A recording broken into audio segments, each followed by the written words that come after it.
Alright, Raider Nation, let's dive deep into what really matters this upcoming season.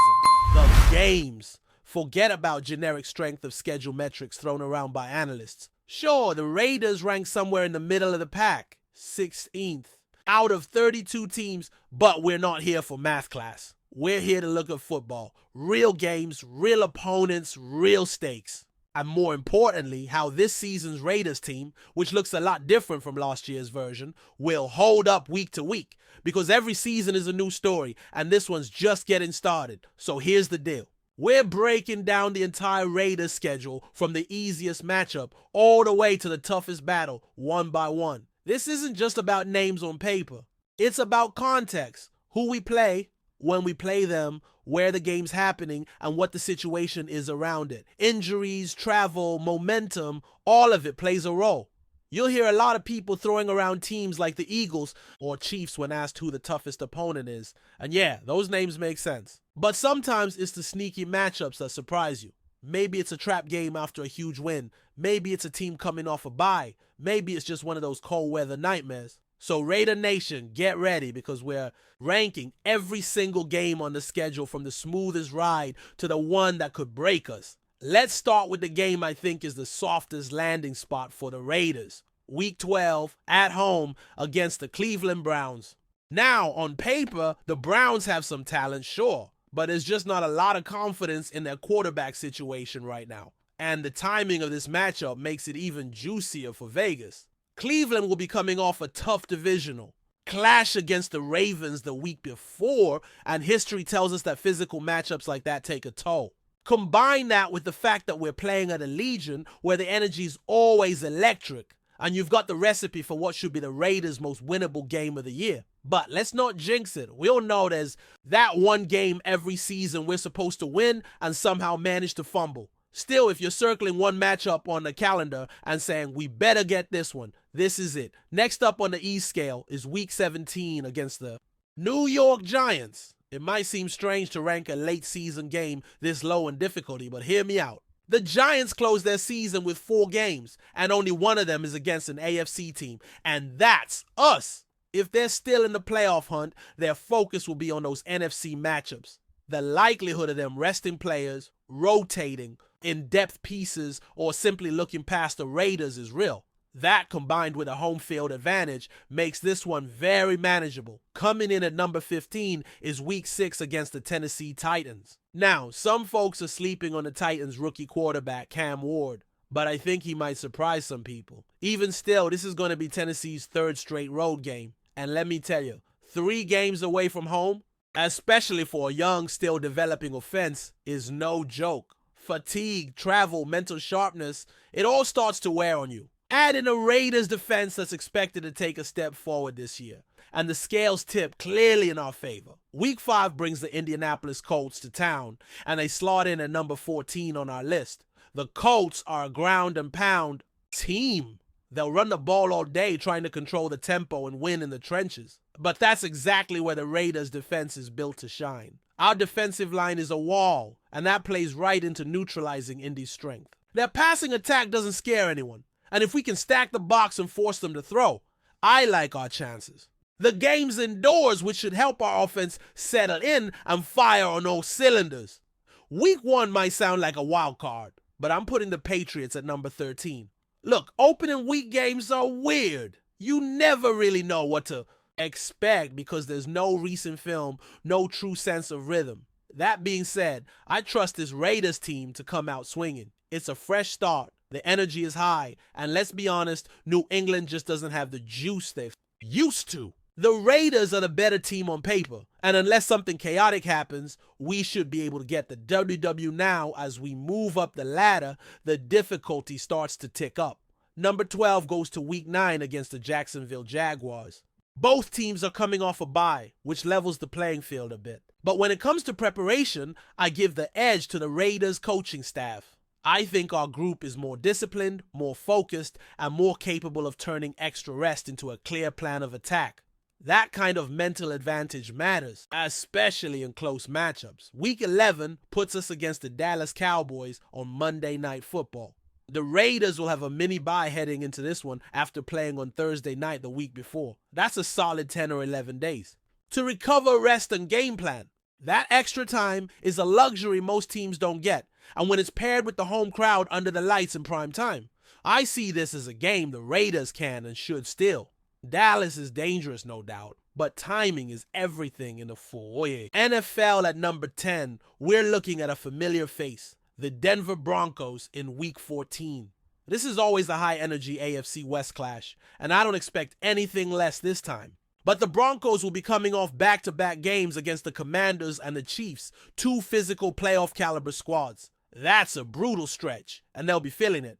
The Raiders, meanwhile, have a real shot to catch them, worn down and capitalize. Sliding into the 9th spot is Week 2 against the Chargers. It's the home opener in Vegas, and the stadium is going to be rocking. I mean, if there's one thing Raider Nation does better than anyone, it's show. Up and bring the noise. Expect a sea of black and silver, Monday Night Football energy, and a team playing with heart. The Chargers are always a threat with their explosive offense, but the boost from playing at home early in the season with everyone healthy and fired up, that can tip the balance. Then we hit Week 13, another face-off with the Chargers. This one's ranked 8th. Why higher than the earlier game? Because by this point in the season, the stakes are higher, injuries start to mount, and mental fatigue sets in. These division games late in the year can get chaotic. Both teams know each other's playbooks inside and out, and it becomes more about execution and willpower.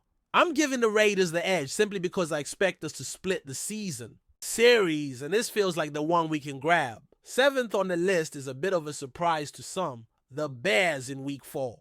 It's at home, but Chicago travels well. Last time they showed up to Allegiant Stadium, they made it feel like Soldier Field South. Expect more of the same this year, and with a revamped offensive line and Caleb Williams under center, this isn't the same old Bears team. There's talent, there's grit, and there's enough firepower to make this game uncomfortable if the Raiders don't show up focused. Week 16, ranked 6th, is the road trip to Houston to face the Texans. Now, Houston's no pushover anymore. They're fast, they're physical, and they play with confidence. But the real issue here is the timing. The week before, the Raiders will be coming off a brutal matchup in Philadelphia, one of the most physical teams in the league.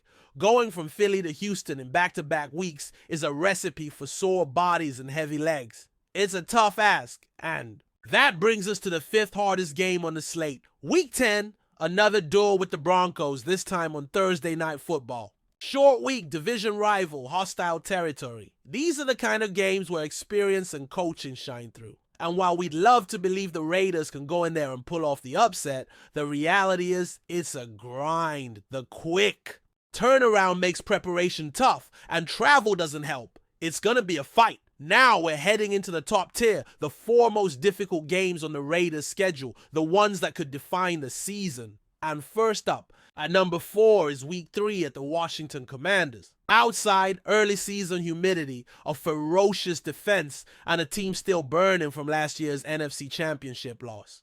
Washington's in win-now mode. They've bolstered both sides of the ball, and they're hungry. That's not a place you want to be walking into without a game plan and a whole lot of grit. The 3rd toughest matchup comes in the final week of the season, Week 18 at Arrowhead against the Chiefs. Now, there's a slim chance Kansas City could be resting their starters if they've already locked up the top seed, and that would change the outlook dramatically. But you can't bank on that. Most likely the division will still be in play, and Mahomes will be under center with all guns blazing. Playing in Arrowhead is never easy, especially in January, and this game could be the make or break for the playoffs. Before we continue, don't forget to subscribe to our channel and give this video a like. Your support helps us keep bringing you the latest updates on our Las Vegas Raiders, and don't be shy. Drop your thoughts on the news in the comments below. Las Vegas Raiders head coach Pete Carroll didn't hold back when addressing the technical performance of wide receiver Shedrick Jackson. During a press conference earlier this week, Carroll openly expressed his surprise and concern over what he described as a disappointingly low level of play from the young receiver. "I was honestly shocked," Carroll admitted. "We expected more, especially at this stage. His fundamentals need serious work, and it's something we'll have to address immediately. Jackson, a former Auburn standout, joined the Raiders roster with high hopes, bringing with him a reputation for raw athleticism and potential. However, Carroll's comments suggest that the gap between potential and performance remains significant. In the early stages of training camp, Jackson has reportedly struggled with route precision, catching consistency, and playbook execution. All critical elements in a high-powered NFL offense. While Carroll is known for his energetic and positive coaching style, his blunt assessment caught the attention of fans and analysts alike. For a coach who often leans on optimism, such pointed remarks may signal a genuine concern about Jackson's readiness to compete at the professional level. Despite the criticism, Carroll emphasized that the door isn't closed for Jackson. This is the NFL. It's tough, and not everyone hits the ground running, but we're going to coach him up, give him every chance to develop. It's on him now. The coming weeks will be crucial for Jackson as he works to improve and secure a spot on the final roster. With competition fierce among the Raiders' wide receiver cores, time is running short for the young player to prove that he belongs on the field come opening day. For now, all eyes will be on Jackson and how he responds to a coach's public challenge. That's it for this update. If you enjoyed the video and want to stay updated with exclusive news about our Las Vegas Raiders, be sure to subscribe to our channel and hit that like button. We can't wait to hear your thoughts in the comments. See you in the next video.